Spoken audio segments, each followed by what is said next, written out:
नमस्कार आप सभी को। करंट अफेयर्स के इस सेशन में स्वागत है आप सभी का।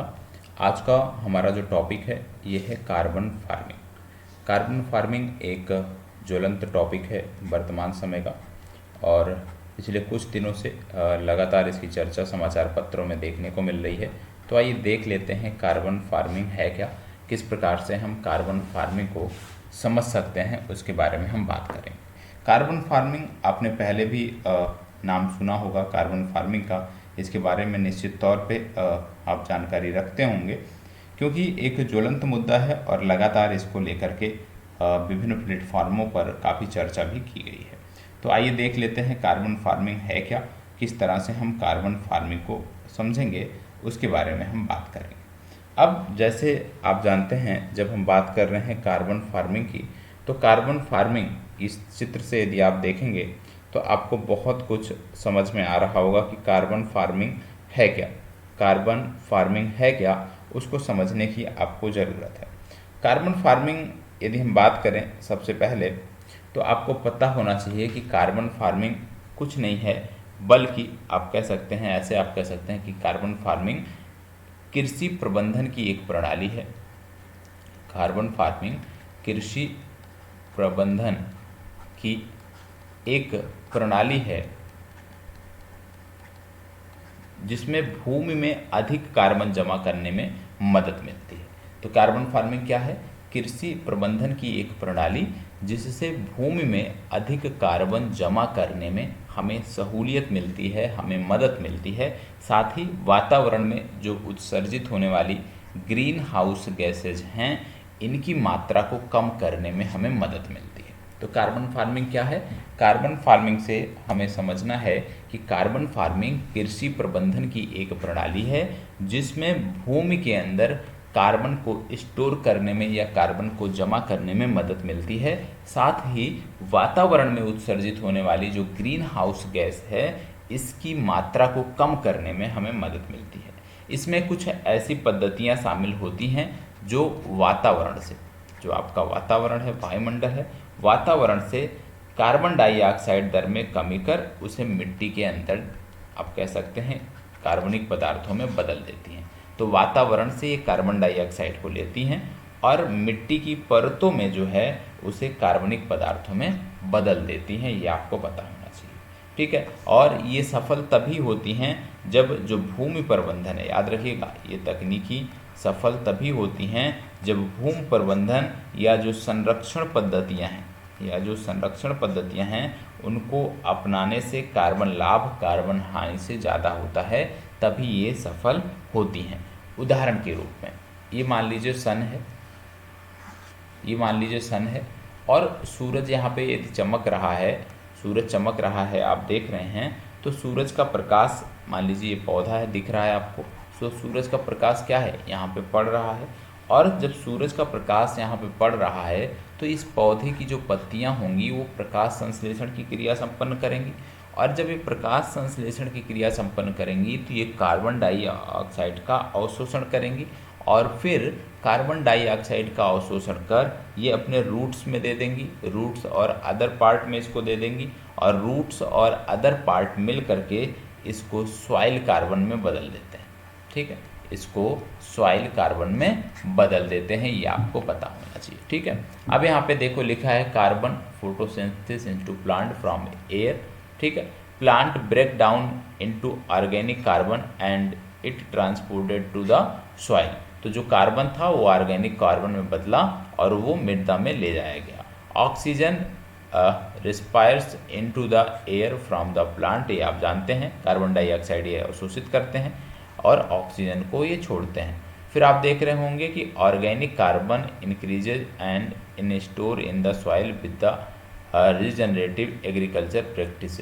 जैसे जैसे लगातार हम प्रैक्टिस करते जा रहे हैं, एग्रीकल्चर जो कृषि पद्धतियां हैं उनमें इन पद्धतियों को अपनाते जा रहे हैं, तो ये जो आप कह सकते हैं, ये जो दिखाई दे रहा है यहाँ पे, ये ग्रे कलर में, ये क्या है, ये कार्बन का स्टोरेज है। ठीक है, तो कार्बन फार्मिंग क्या है? कार्बन फार्मिंग कृषि प्रबंधन की एक प्रणाली है जो भूमि में अधिक कार्बन जमा करने में मदद करती है, साथ ही वातावरण में उत्सर्जित होने वाले ग्रीन हाउस गैसेस की मात्रा को नियंत्रित करने में भी मदद करती है। ठीक है, ये आपने देख लिया।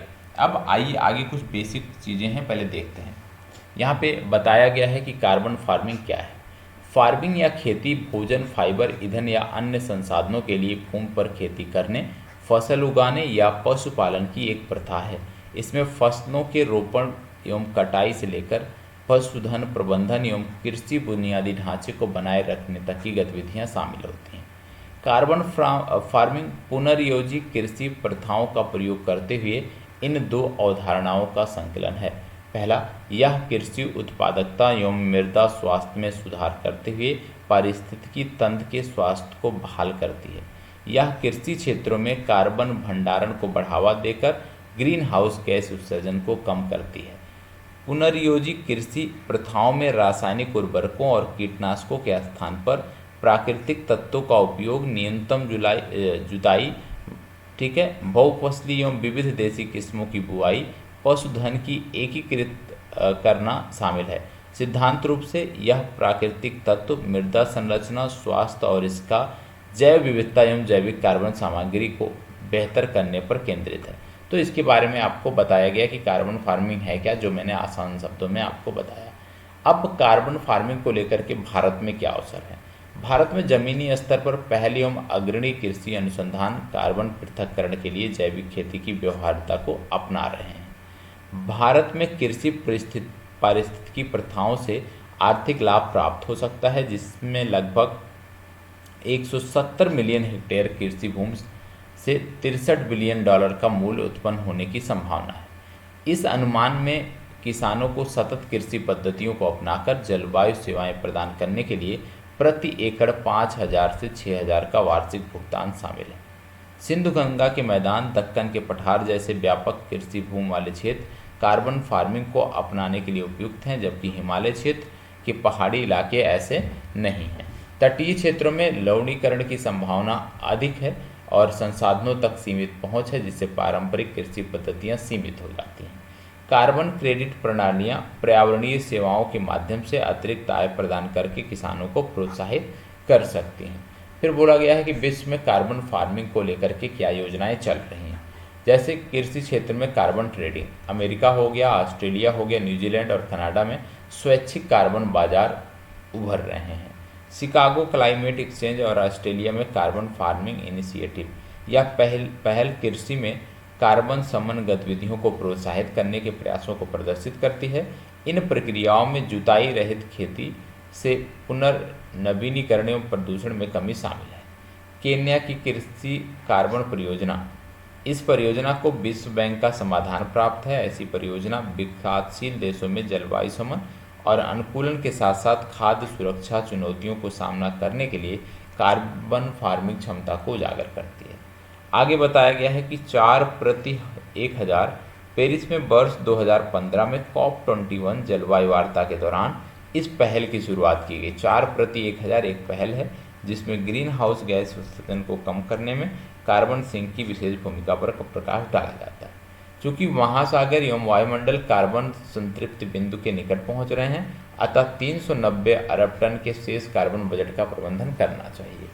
अब कार्बन फार्मिंग है तो कोई भी चीज़ होती है तो उसके दोनों पक्ष होते हैं, सकारात्मक और नकारात्मक।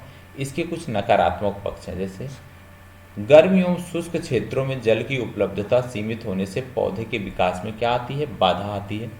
इससे प्रकाश संश्लेषण के माध्यम से पृथक्करण की क्षमता सीमित हो जाती है। उदाहरण के लिए कवर क्रॉपिंग जैसी प्रथाएं पानी की अतिरिक्त मांग के कारण व्यवहार सिद्ध नहीं हो पा रही हैं। कवर क्रॉपिंग में मुख्य फसल चक्रों के बीच की अवधि में अतिरिक्त फसलों को उगाना शामिल है। पौधे का सही चयन भी महत्वपूर्ण है, क्योंकि सभी प्रजातियां समान मात्रा में प्रभावी तरीके से कार्बन को ट्रैप एवं संग्रहित नहीं करती हैं।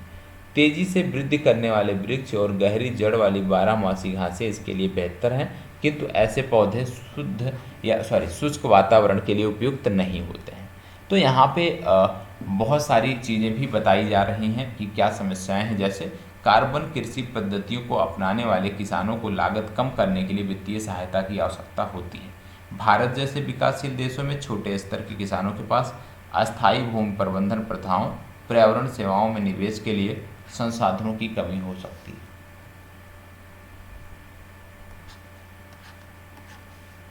तो तीनों चीज़ें यहाँ पे हमने देखा कि भारत में क्या अवसर है, विश्व में कार्बन फार्मिंग को लेकर के क्या योजनाएं चल रही हैं, कार्बन फार्मिंग के समक्ष चुनौतियाँ क्या हैं, इन सबको हमने देखा। अब कुछ चीज़ें और भी हैं जिनका हमें डिस्कस करना है। जैसे हम जब कार्बन फार्मिंग की बात कर रहे हैं तो यहाँ पे कुछ चीज़ें आपको देखने के लिए आवश्यक है। जैसे मेथड ऑफ कार्बन फार्मिंग में क्या हो सकता है, ठीक है, मेथड क्या हो सकता है, मेथड ऑफ कार्बन फार्मिंग क्या हो सकता है। मेथड ऑफ कार्बन फार्मिंग की जब बात करते हैं तो सबसे पहला क्या हो सकता है कि हम घास के मैदानों का संरक्षण, घास के मैदानों का संरक्षण, कार्बन फार्मिंग को हम कैसे बेहतर कर सकते हैं, कैसे जीवित रख सकते हैं, तो सबसे पहले घास के मैदानों का हम संरक्षण करें। दूसरा, मिश्रित खेती करें हम, मिश्रित खेती कई संदर्भों में महत्वपूर्ण होती है। तीसरा, कवर फसलों का उपयोग करें। कवर क्या है अभी एक एक करके देखते हैं। कवर फसलों का उपयोग करना चाहिए, ठीक है। अगला है मिट्टी की जुताई में कमी, मिट्टी की जुताई में कमी। पांचवा है आर्द्र भूमि की बहाली, आर्द्र भूमि की बहाली। और छठवां आपका आता है वन प्रबंधन। इतनी चीज़ें हैं जिससे हम एक प्रकार से आप कह सकते हो कि कार्बन फार्मिंग को बढ़ावा दे सकते हैं, या कार्बन फार्मिंग को लेकर के ये तकनीकी हैं जिस पे हमें ध्यान देना होगा, ठीक है। सबसे पहले जो घास के मैदान हैं उनका संरक्षण बहुत आवश्यक है, घास के मैदानों का संरक्षण बहुत आवश्यक है, ठीक है। घास के मैदानों के संरक्षण के बाद दूसरा आप देख रहे होंगे कि मिश्रित खेती करना इसके लिए बहुत अनिवार्य हो जाता है, ठीक है। मिश्रित खेती हो गया। मिश्रित खेती के बाद अगला यदि आप देख रहे होंगे इसी में, तो आपको कवर फसलों के उपयोग को लेकर के बात की जा रही है, ये भी ज़रूरी है। तो एक एक करके सबसे पहले हम वन प्रबंधन देख लेते हैं। वन प्रबंधन की जब बात करें तो आपको पता होगा एक सुविकसित वन अन्य स्रोतों से उत्पन्न जो कार्बन डाइऑक्साइड उत्सर्जन है उसको क्या करता है, अवशोषित करता है। कार्बन उत्सर्जन को निम्न तरीके से कम किया जा सकता है, जिनमें सबसे पहले वनों की जो हम कटाई कर रहे हैं, वनों की कटाई को हम कम करें, सीमित करें। दूसरा, अस्थाई भूमि संरक्षण, अस्थाई भूमि संरक्षण, उसका संरक्षण होना चाहिए। तीसरा, वन रोपण करना चाहिए, जहाँ पे वृक्ष नहीं है वृक्ष आवरण बढ़ाने का प्रयास करना चाहिए। और चौथा है बेहतर वन प्रबंधन, नियम और कानून बेहतर होने चाहिए और उसका क्रियान्वयन भी बेहतर होना चाहिए। दूसरी बात आती है घास के मैदानों का संरक्षण। घास के मैदानों के संरक्षण की जब बात करें तो इसमें अस्थाई भूमि संरक्षण के माध्यम से देसी पौधे के जीवन को बनाए रखना और व्यवहारिक विकास या गहन कृषि के लिए घास के मैदानों को बंजर होने से बचाना शामिल है। अगला आता है कवर फसलों का उपयोग। कवर फसलों का उपयोग का मतलब इन फसलों को कटाई के उद्देश्य के बजाय मिट्टी को आच्छादित करने के उद्देश्य से लगाना चाहिए, मिट्टी को आच्छादित करने के उद्देश्य से लगाना चाहिए। इन्हें मुख्यतः फसल की कटाई के बाद काटा जाता है, क्योंकि ये कवर फसलें होती हैं। ये फसलें मिट्टी को अधिक कार्बन प्रदान करती हैं और मिट्टी के माइक्रोब्स को बनाए रखती हैं, जो कार्बन भंडारण में महत्वपूर्ण भूमिका निभाता है, ठीक है। आगे यदि हम बात करें तो इसी तरह के बहुत सारे कारण हैं, आप लिख सकते हो। मिश्रित खेती क्यों ज़रूरी है, ठीक है। मृदा की जुताई में कमी क्यों करनी चाहिए, ठीक है। आर्द्र भूमियों की बहाली क्यों आवश्यक है, इन सभी पर थोड़ा थोड़ा यदि आप लिख दोगे, ठीक है, तो आपकी चीज़ें बेहतर हो जाएंगी, ठीक है, आपकी चीज़ें बेहतर हो जाएंगी। अब इसमें एक चीज़ और है, बेनिफिट ऑफ कार्बन फार्मिंग।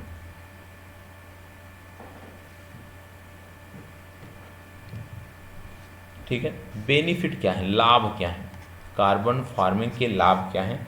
तो सबसे पहले हम बता दें आपको कि इसके बहुआयामी लाभ, बहुआयामी लाभ हैं। कैसे? विभिन्न तरीके से मृदा ऑर्गेनिक कार्बन बढ़ाने से मृदा स्वास्थ्य, कृषि उपज, खाद्य सुरक्षा, पानी की गुणवत्ता में सुधार हो सकता है और रसायनों की कम आवश्यकता पड़ सकती है। यह न केवल कार्बन समन को संबोधित करता है, बल्कि कार्बन समन के साथ साथ यदि मैं बात करूं तो ताज़ा पानी हो गया, ताज़ा पानी हो गया, ठीक है, जैव विविधता हो गया, जैव विविधता, ठीक है, भूमि उपयोग हो गया, और नाइट्रोजन के उपयोग जैसे खतरे में भी ये सुधार करेगा। दूसरा आपको देखने को मिलता है ऑफसेट कार्बन उत्सर्जन। ऑफसेट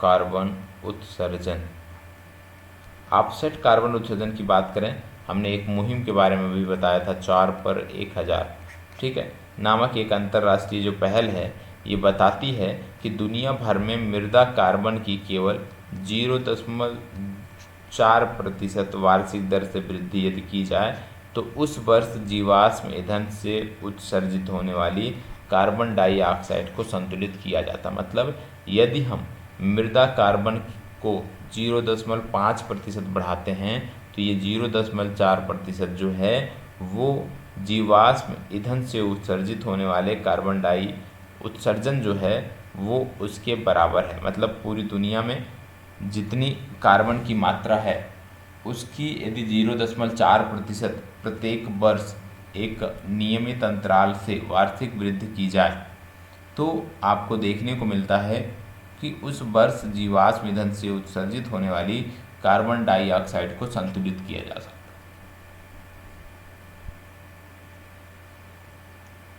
मतलब यहाँ पे ये है कि यदि हम जो भूमि में कार्बन जमा करने की बात की जा रही है प्रत्येक वर्ष 0.4% ही कर पाते हैं तो भी वो प्रत्येक वर्ष होने वाले कार्बन उत्सर्जन के बराबर होगा, ये आपको पता होना चाहिए, ठीक है।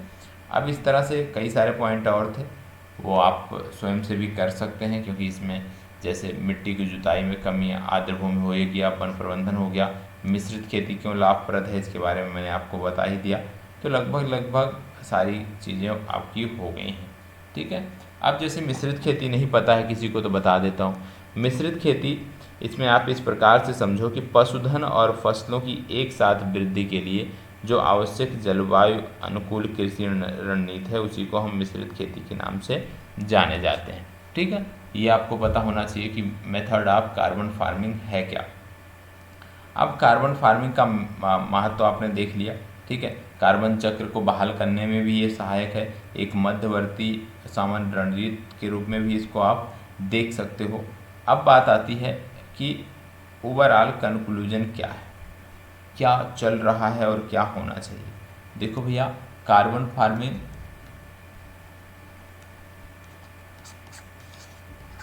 बहुत ही अच्छा है, इसको सरकार को बढ़ावा देना चाहिए, ठीक है। इससे हमारी कई सारी समस्याएं जो हैं वो हमारी सॉल्व हो सकती हैं, ठीक है।